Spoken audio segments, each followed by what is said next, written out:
I just hit record for you. We're good. Make sure to introduce you. Okay, we're good.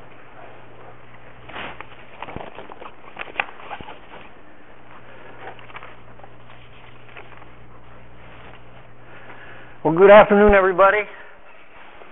I guess I'm supposed to announce the name of the, overwhelming response. Good afternoon, everybody. Hey. Everybody heard that okay? Check, Roger. So I'm supposed to announce who I am and what the program is for this little recording here. My name is Barry Watson, and I'm going to present, the title of my talk is Using God's GPS for Bumpy Roads in Veterinary Medicine. So, how many of you have owned a GPS monitor? Have used it? Okay, great. I didn't know. It's just much like the cell phone. Dr. Ogilvy said, made by God, the cell phone. Remember when he said that? The GPS system is made by God as well. So, have you ever heard the annoying remark when you make a bad turn when you're using the GPS? Recalculating. Have you heard that expression? So that's either a good thing because you're lost and you need help and needs to recalculate where you're at, or it's annoying. And so when I thought about days of trouble and going back to our theme for the week, I thought, what is God's GPS for our life? And GPS stands for God's perfect solution for our life. And unlike the GPS that we have, that we've purchased, it's a mechanical device, this GPS has a warranty for eternity. It has all the power. It's self-powered, God-powered. And it's something like a lot of technical pieces of equipment we have, it's underutilized. So I know in the computers that we have or the devices we have, we only use just a little bit of it. And God's GPS is the same way. We really don't utilize it as we should. And this is why our knowledge and use of GPS, God's GPS, is a lifelong. It's a lifelong thing. We'll never stop learning. So, the presentation, how many, do we have pre-vets in here? Any pre-vets? Okay, perfect. And veterinary students. And then we have established veterinarians. So I think when I put this message together, I think it was kind of geared a little bit more toward the veterinary student, but it's really applicable to everybody, pre-vet, in vet school, or postgraduate. But that's kind of the slant, is what goes through this experience of vet school, and how we should have God be in control of some of the things that we do and how we handle our life. So, a day in trouble from the verse. What are some bumps in the road? There are a few bumps in the road. Anybody in the vet students want to share any bumps? I mean, you think about financial pressure. That could be a bump in the road. Anything else that comes to mind? Well, what I've noticed with veterinary school is that as my education level went up, my income went down. That's how the vet school is. Everybody hear that? The more you study, the less money you have. Yeah, absolutely. We think about the balance in our life, the pressures, the management of time. We think about the paradigm shift of coming from, before undergraduate and then into vet school, this huge paradigm shift. And we think of that as we graduate. That's a bumpy road for us as we graduate. We leave our resources, what we become accustomed to, and we enter a whole new world of new resources. And that's a bump in the road.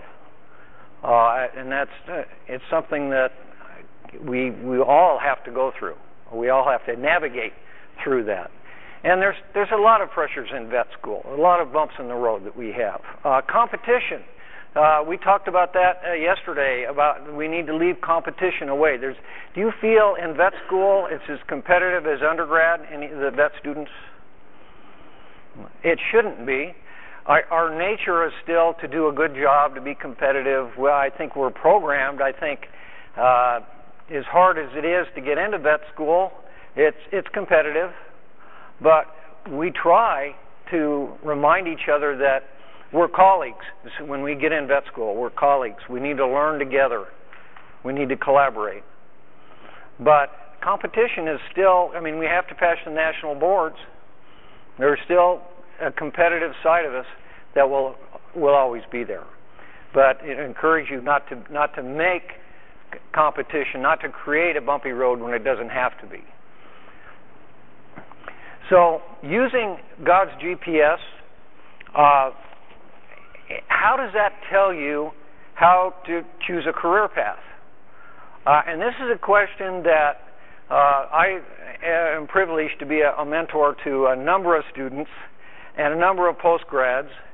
And whether it's picking a track in vet school or a career track out of vet school, or even as doctors as we make our decisions about changing our careers, because a lot of us do change our careers. So all of us have stories about different things and different decisions.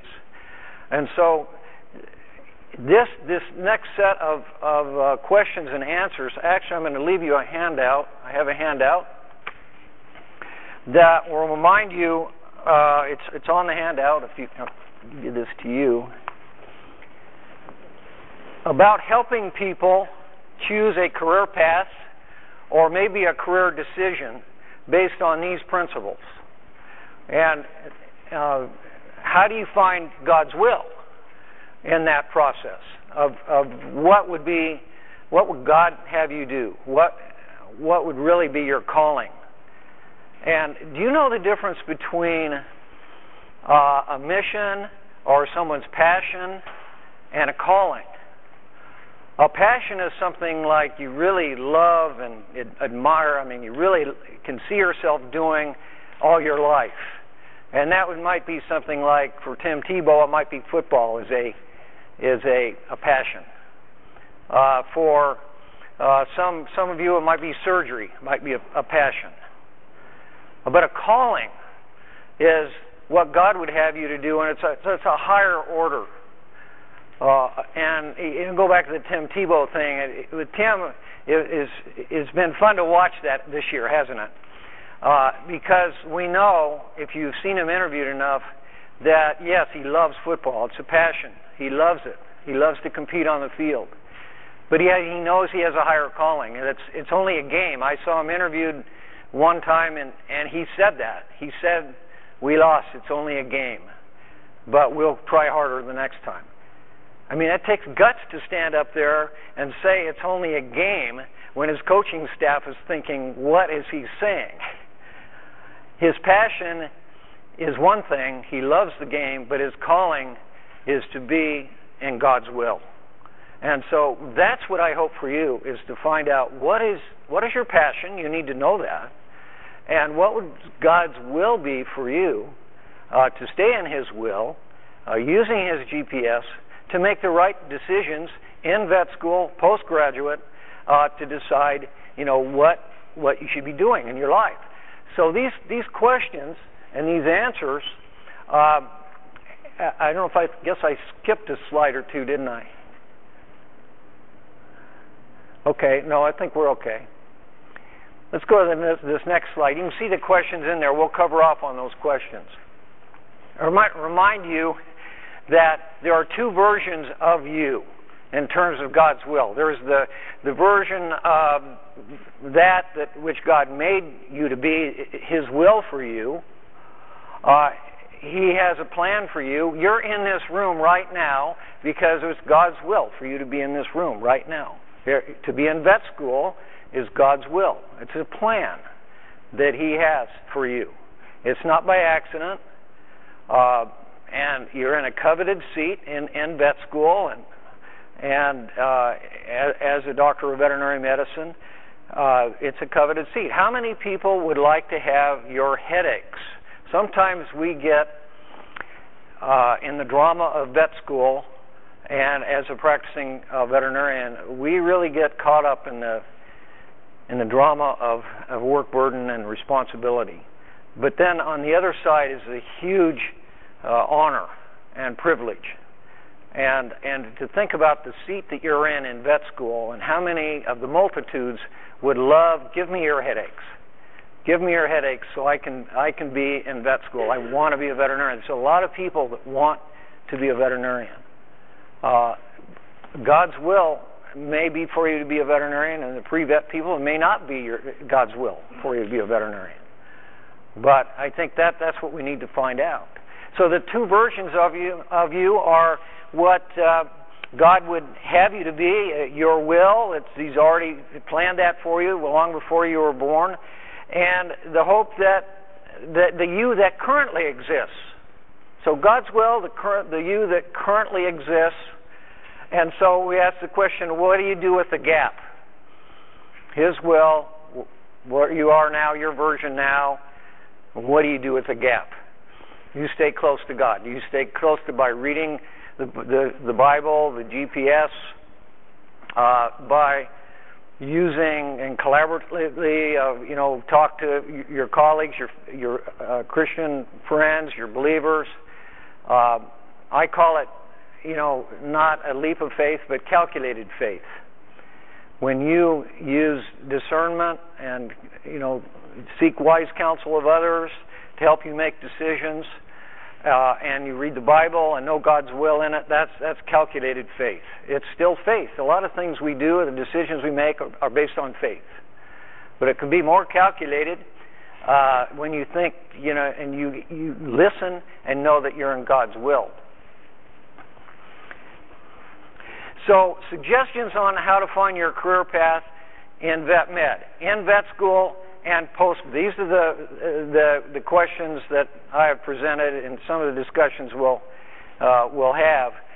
And I did give that in your handout. Ask yourself, when you make those decisions, what are my unique gifts and strengths? What is it that makes you have those gifts and strengths? When are you most fulfilled? Or another way of asking is, what would you ever look back on and wish you'd have done? Have no regrets. When you get done with your career, you want to say, I have no regrets.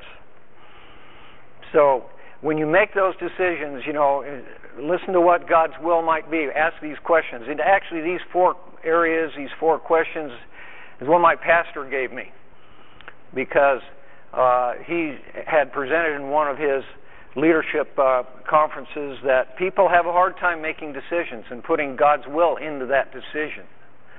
And so he presented these four areas, these four question areas that might be helpful. So you may be in a position to help others by giving them these four areas to consider, because everybody has these questions come up in their life. And as veterinary students or as postgrads, you can help people by referring back to these questions and answers, discussions. The other question is, when are you most happy? What makes you really like doing? It's interesting when you talk about happiness. I recently read something, and I'll read you. There's actually an academic journal called the Journal of Happiness, Journal of Happiness Studies. And it publishes studies using tools of research to identify what makes a human life happy and flourish. Researchers look at what distinguishes quite happy people from less happy people and what separates those two groups. It's not how much money you have. It's not your health, security, attractiveness, IQ, or career success. What distinguishes consistently happier people from the Journal of Happiness Studies is the presence of rich, deep, joy-producing, life-changing, meaningful relationships and being connected. Isn't that what Jesus taught us when he was on earth and now in heaven?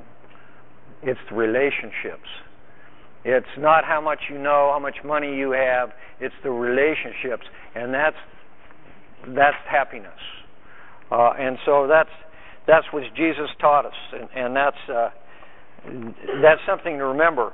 There's actually 4 in that same journal. It says there's 4 categories of regret that are common when people get to the end of their lives. You probably could guess them. The 4 areas of regret are: they wish they'd laughed more often. We'll talk about that. Loved more deeply. They wish they'd have given more generously. And they wish they'd lived more boldly. In our case, I think living more boldly for Christ. And so don't have those regrets. Think ahead and have God's will in your life, and it's calculated faith that you won't have those regrets.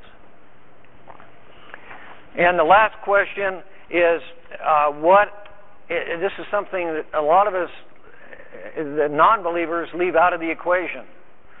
We don't need to have that happen, but we need to have the spiritual life in our family being considered on what we would do. How would it impact other people? How would it impact our families and the decisions that we make? I think Dr. Ogilvy's story was really great on how his decisions and his career, and how his family supported him, how his wife supported him, but it was tough on them.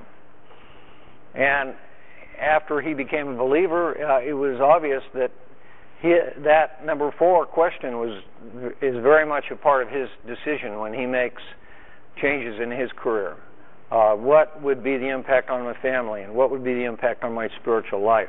So I hope this helps you, these 4 questions, because somebody's going to be coming to you, and they will ask you, should I do this? Should I? Make sure you remind them to put God's will in that, and don't overlook that opportunity.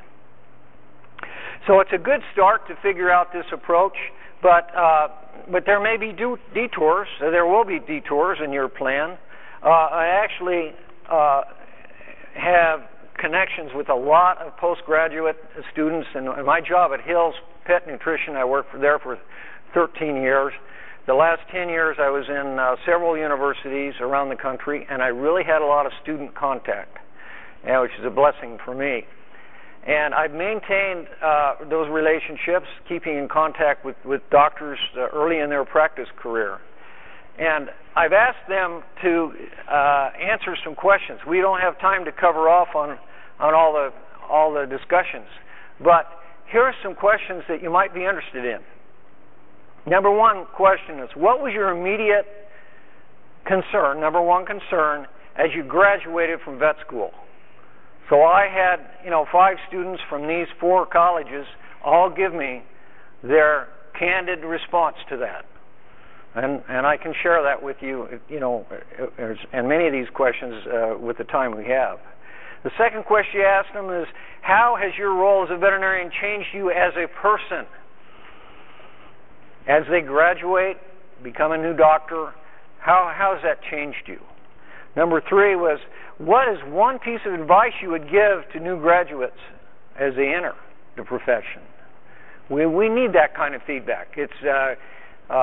It's really a good thing to share that, because especially when you're in vet school, you keep wondering, what's it like the first month, the first 6 months? What's it like the first year? And we should share more of that. We should have more new graduates coming back and saying, this is what I did. There's going to be, just like we told stories at noon today, there's some incredible stories that a doctor being out only 1 year can share with those new-to-be doctors. We should do that more often. Well, I asked the question. The 4th question I asked is, did you make major adjustments to your career within the first year of graduating? If so, what caused you to make that change in direction? Number 5, what are the highway bumps that you didn't anticipate as you entered the profession? Actually, we'll cover off on that question. Number 6, what has been the most gratifying experience you've had so far as a graduate veterinarian? So I couldn't wait to get the responses back. I sent this out to my 5 friends, and I said, I know you're really busy, but I may be sharing. I'm not going to share your name, but I'd love to share your response. Be candid. Tell me exactly the truthful feeling on all these questions. And so I'm going to give you some of their responses. And like I said, we don't. And actually, if somebody wants all the responses, let Kari know. I'll send them to Kari, and Kari, you can email them out, or actually you can email me. I'll get them to you if you want them. But these are all real, current responses to these questions. Oh, the last question, the financial question. On a scale of 1 to 10, 10 being the very best, how do you see the economics of our profession meeting your expectations? It's a reality. So, 5 responses, and that's another important area to cover. So let's look at question 5. Look at a couple of responses. That we had to question number 5. What are the highway bumps you didn't anticipate? And boy, I had some interesting responses. Here's a couple of them. And one doctor writes, "It can be tough not to get burned out in this career. Your clients look to you to help their pets. There are often financial constraints that limit your ability to do your job to the best of your ability. I've also met very few veterinarians that didn't question their career choice in those early years out of school. But I've also met many veterinarians that love their job beyond life and have provided them many, many positive things later down the road." Another response to that question. Highway bumps. Expect to have plenty. I perhaps didn't realize how difficult the job may prove, at least initially. There would be plenty of days I didn't want to go into the practice in the beginning because I was so terrified of just what I wouldn't know, or at least think I didn't know that day. Also, there are days you mess up, a wrong dose, etc. Facing that is a huge bump. So I don't want to dwell on this as being negative. It's one of the questions, one of the realities. Are we ever ready, truly on our minds, to say, yes, I'm a doctor of veterinary medicine, I'm ready? On a daily basis, I don't care how many years of experience you have, there's always a need to learn. There's always a first time for many things. That's the wonderful thing about our practice. There's so much. Every day is so different. Wouldn't it be boring if we saw the same case, had the same differential, the same treatment, the same discussions? You won't have that. There's so many good things about being challenged. And so we should take the challenge, and we should grasp it, and we should look forward to it, not be fearful of it. And be confident. Not cocky, not overconfident, truthful when you don't know something. But truly, that's how you're going to enjoy your profession. Not to be driven by fear, but be driven by continued learning and the impact we have on people's lives and pets' health. That's what drives us as veterinarians. So let's not forget the victories. We can talk about the challenges, but let's not forget about the rewards of our profession. There are a lot of good responses on this, too. Question 6. What has been the most gratifying experience you've had so far as a graduate veterinarian?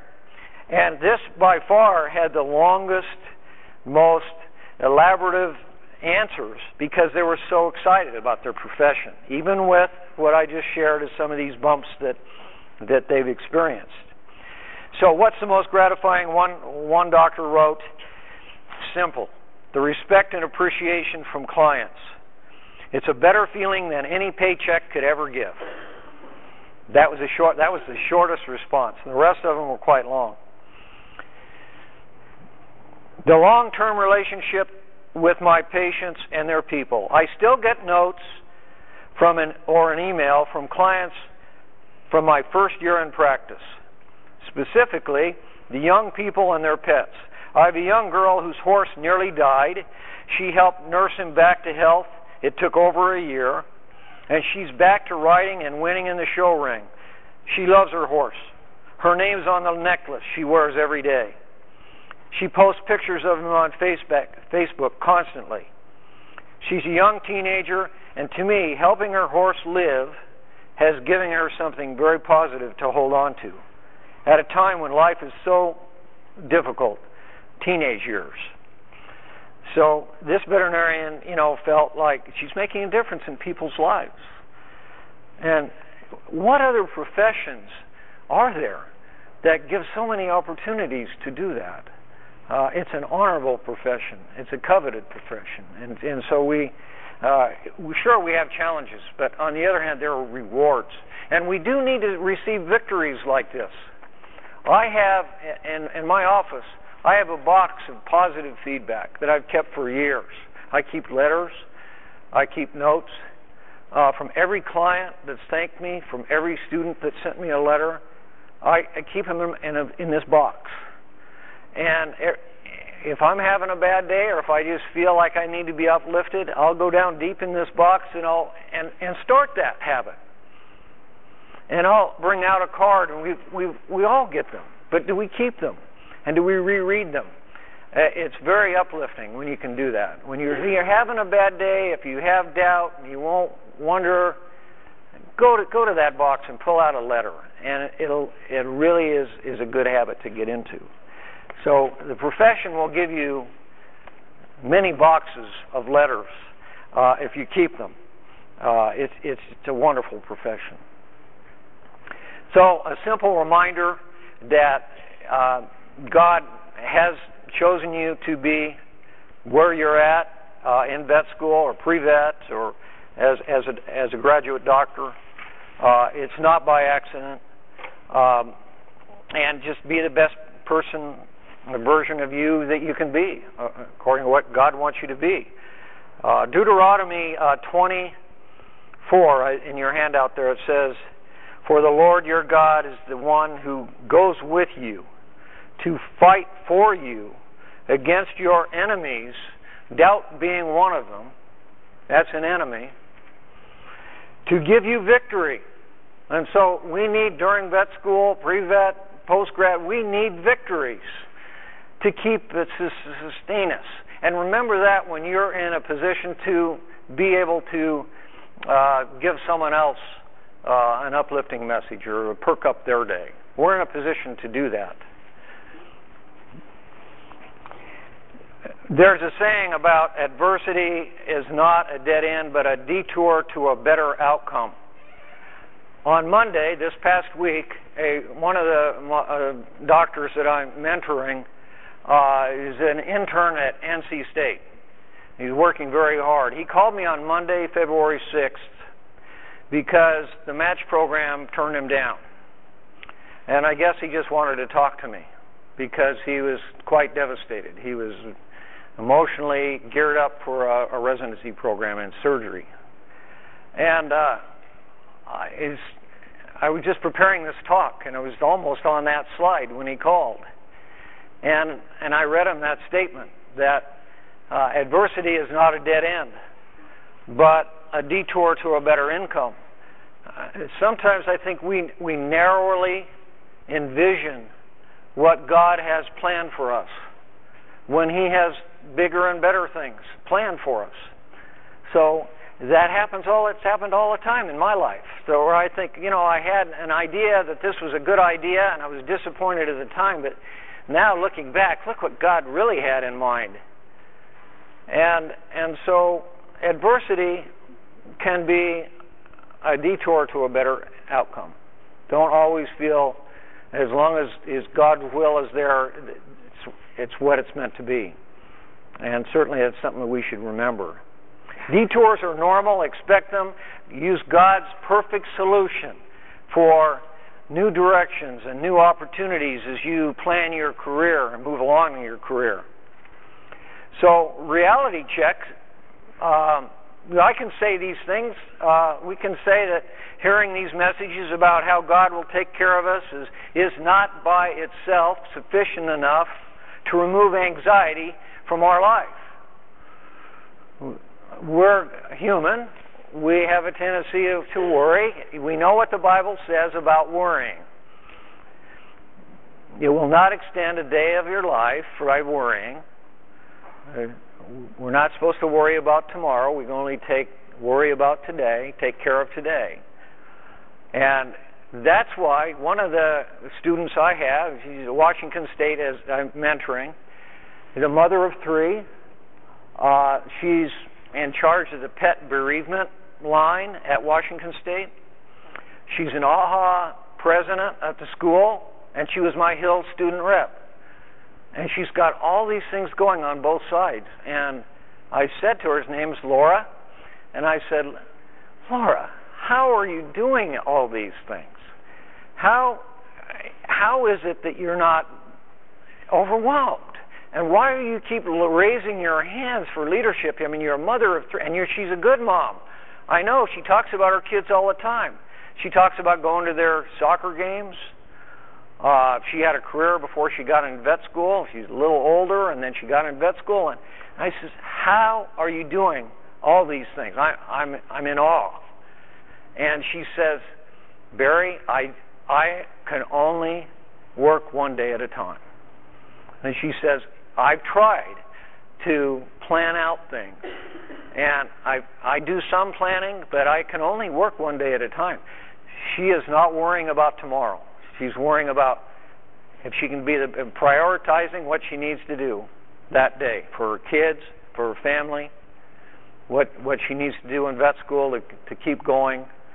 And so it's good advice. Good advice for me. And sometimes I think my day is hard, and I think about Laura, and I think, Laura, you've given me good advice. Because there are days that I've been overwhelmed at work, and it's because I'm not breaking it down. Maybe we need to break it down further. Maybe this is what I do in the morning, and this is what I do in the afternoon. So the other thing is remind ourselves that do not focus too much on outcomes. We are so focused on outcome assessment that we can get overwhelmed with that. Focus on your strengths, your gifts, finding your mission, your passions. Seek His will in your life. Don't focus so much on outcomes. And an outcome might be just one thing that you're too focused on, and it can be a distraction. Focus on His will and your strengths. And again, that goes back to this phrase I call calculated faith. When you can do that, when you can use your strengths. God wants us to, and rewards us, not for all the outcomes, and for instance, the grades or the achievement scores or your class rating. He rewards us on our effort, and then He does the rest. So, do your best, and then let God do the rest. But if you stay totally focused all the time on outcomes, you're going to disappoint yourself and set you up for disappointment. And there's got to be a better version of seeking His will all the time by, not having outcome assessment all the time. That's the GPS, is getting in the Word and knowing the direction for us. I really like this statement from John Orberg. It says, the most important task of your life is not what you do, but what you become. That's in the handout too, because that's so important. It's not that we're veterinarians. It's the person that we become as a veterinarian. So to me, that is just a powerful statement. So keep that in mind. It's something that's very powerful. When you use God's will, anything is possible. And part of that is this trust thing. Trusting others and taking action to allow trust is taking risks. So it's just like this. Have any of you ever done this? these kind of rope exercises where you've had to trust people. You've had to fall back and have people just catch you, and it's fearful, especially the first time you do it, right? You have to completely transfer your trust to those people. And when it's over, that trust relationship is really a cool thing.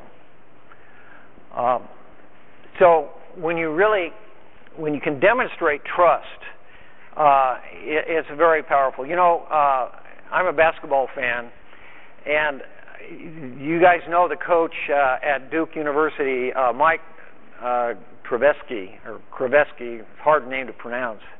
He recently got an award for having most NCAA wins of any coach at any school, and it was 904 something. In December, he was awarded that. And he was being interviewed, and we know he's a good coach, and we know he's successful in that sport. And somebody asked him, what is it that has made you so successful all these years? And his answer, I was really glued because I was watching this TV segment. His answer was simple. My players trust me, and I trust them. And so he's in their face a lot. He's yelling at them. He's, hard on them. But he's trusting that they're giving it their all. And when they miss a basket or they miss the defensive, he's not on them then. He knows during a game, he knows they have tried. He has trusted them to give it their all. And it's interesting how that trust relationship in sports, how it works. But you know the most winningest coach is not Mike at Duke. You know who the most winningest coach of all time is? You probably know. When I tell you, you'll say, I knew that. It's Pat Summitt at Tennessee. She has 1,300 something. She's the most successful coach. There's a book out that she wrote called Reach for the Summit by Pat Summitt, and I'd recommend it. And she's tough on her players. It's tough love. But trust is right there as well. I've read the book a couple times. And when you have that trust, and when you go back to the practices and you have trust in your practices, it's a powerful thing. And one thing that I have seen works incredibly well is when you can compliment somebody in front of someone else. And I had a technician one time, and it was a busy day, and I was needing to release patients quickly, because the patient load was backing up, and I thought to myself, what am I going to do? And the client it was a orthopedic case going home. It had a cast and had a number of things we needed to talk about. And I pulled my technician in the room with me, and I knew the client was, needed a lot of information, needed some confidence. And so I said to the client, I said, everything's fine, we're right where we should be, and my assistant, Sarah, is been with me. She's worked for me for 5 years. She's my most trusted technician for orthopedic aftercare. And she's going to spend as much time as you want going over aftercare, medications, management of the cast, and if you have any questions, I want you to call Sarah. And that just released me and got me on to my next case. And how does Sarah feel? I trusted Sarah. And I put my full confidence in her in front of the client. And the client was never disappointed that a doctor didn't release the case, because I gave trust to that employee. And that kind of relationship, when you can demonstrate trust over and over in your practice, it always comes back to make your jobs easier and more fulfilling and more gratifying when you can demonstrate trust. And so, try to do that and give them victories. They're hard-working people. And the same goes with your family. When you can give a compliment to your husband or wife, to in public. When you can stand up and say, my wife is my rock, and she has done this for my kids. I mean, that is a wonderful thing for your marriage. Just, we don't thank the people we love the most. We don't thank them enough publicly. So you do it at work, demonstrate trust, do it in your home, talk about your kids in a good manner, do it publicly.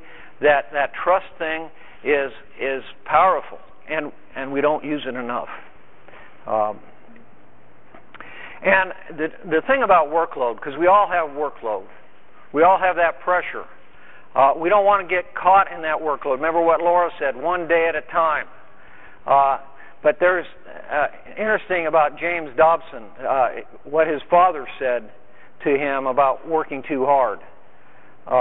Some people in the ministry get burned out because they work too hard. You probably have heard of a few people that have worked so hard in the ministry. You'd think that God's plan would shelter them, somehow buffer them. But any profession, you can work too hard.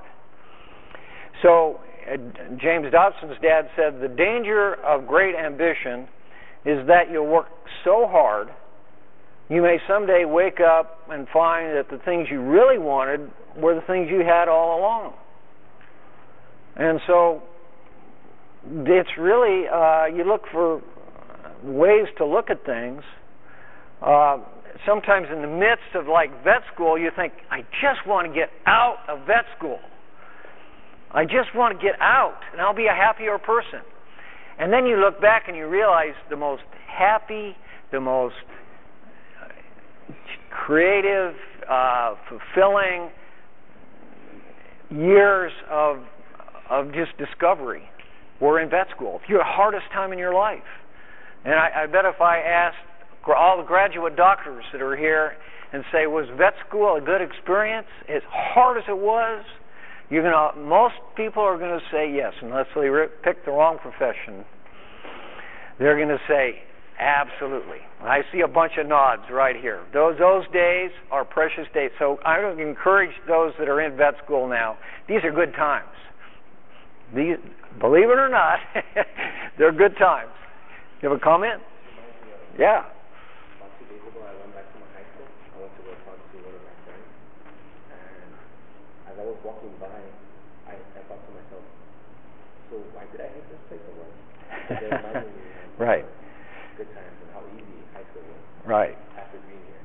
I know. I couldn't remember exactly why I hated it. I know. Good times. I know. So it's hard, but they're good times. You'll always remember them. So, yeah, good stuff. And Andy Rooney, he always had some really good one-liners. And there's a one-liner that says, I've learned that everyone wants to be on top of the mountain, but happiness and growth occurs while you're climbing it, just like while you're in vet school. That's true happiness. So life is too short and it's too precious, it's too good, our soul is too valuable, we matter too much to throw away a single moment of our one and only life by constantly being anxious about things, about worrying. Sometimes we cause our own bumpy roads and vet med by taking ourselves too seriously, by elevating personal expectations to an unhealthy level. What are the solutions to taking ourselves too seriously? Well, I think it's a good dose of humor myself. I mean, I think humor is something that's just so important to have in the workplace and in your daily life. I think it's, there are actually studies out that say, when you're happy, when you're giggling, when you're doing fun things, endorphins are released, and there's this euphoria that you can't get by any other method except to be, positive. Good sense of humor is healthy. And in my practice, I practiced a good sense of humor as often as I could. You ever seen one of these instruments? Take a look at it. What's different about it? Should be here, right? Well, a big German Shepherd decided to take off part of this, so I just put it back together, and I was looking at it, and I thought, I can have some fun with this. So I put this in a drawer, and every time I could get a new employee or somebody that didn't already know about this joke, I would tell them that this stethoscope is a superior tool for hearing heart murmurs that you normally can't hear. And so I'd auscultate, and I'd say, "Oh, where's my specialized cardiac stethoscope?" And some people would know, and I'd say, get that person back, and I'd say, "See if you can hear the grade 2 heart murmur that I just heard on this." And this will do it. Talk about an intimate relationship with a pet. But and I kept a bunch of jokes, things like I would scare my employees occasionally. I thought they needed a good scare. Kind of a mean thing to do, but I'd stand behind doors and poof every once in a while.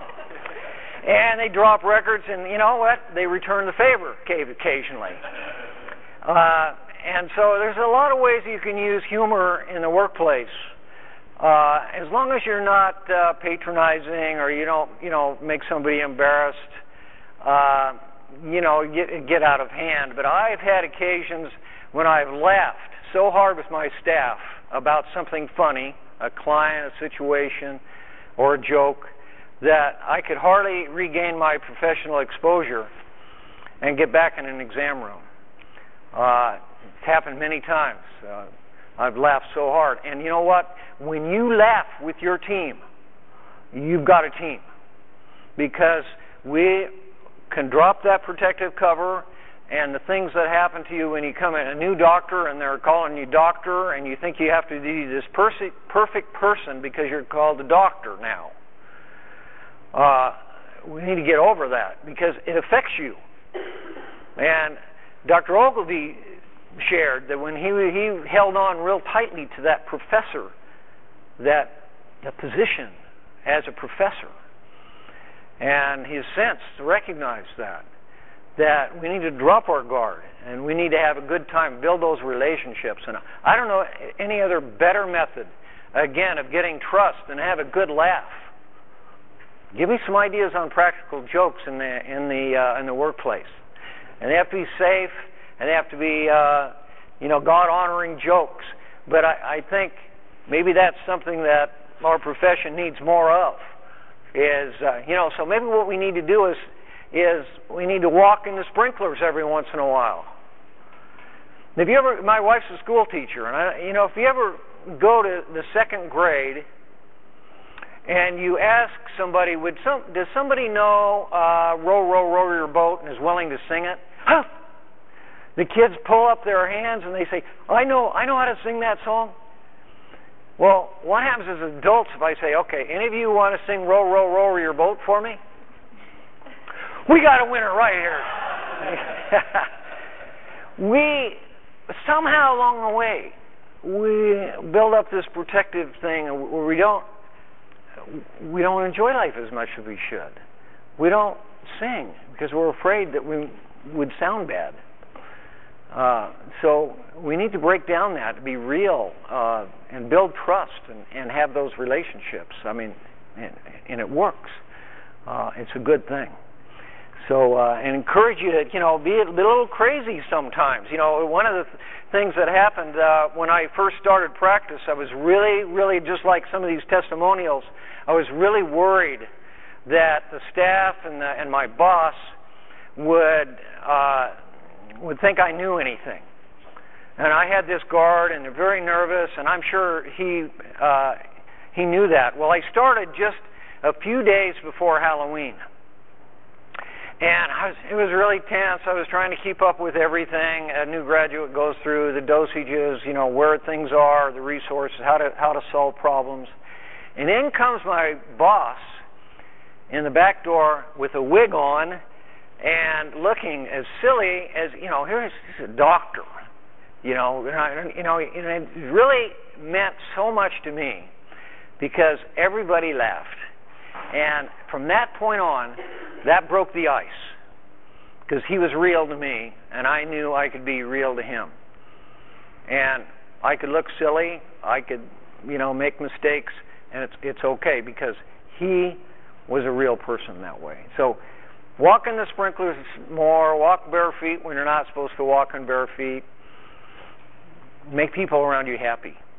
And in your workplace. I guess we shouldn't walk bare feet in the workplace. But, you get the idea. Joyful spirit is contagious. 1 Thessalonians 16 says, "Be joyful always." We have a lot of material we can use to lighten up people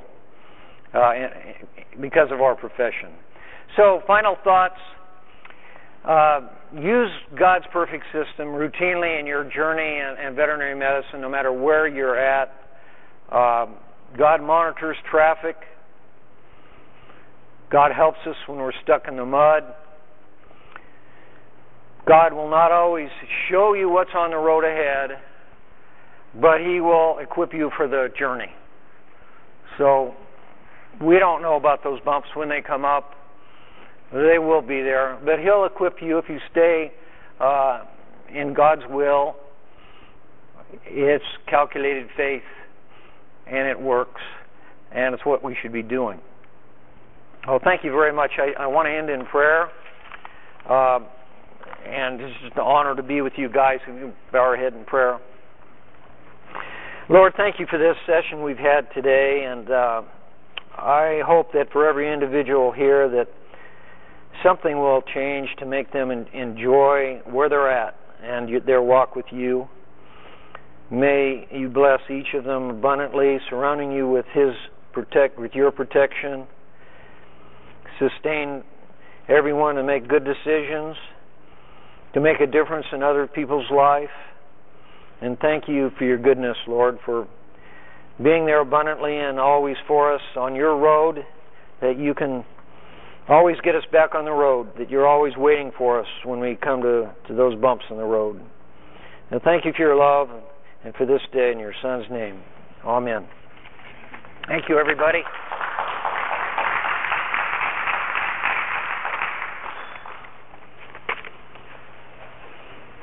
Okay, let's see here. Let me turn that. Oh, there we go.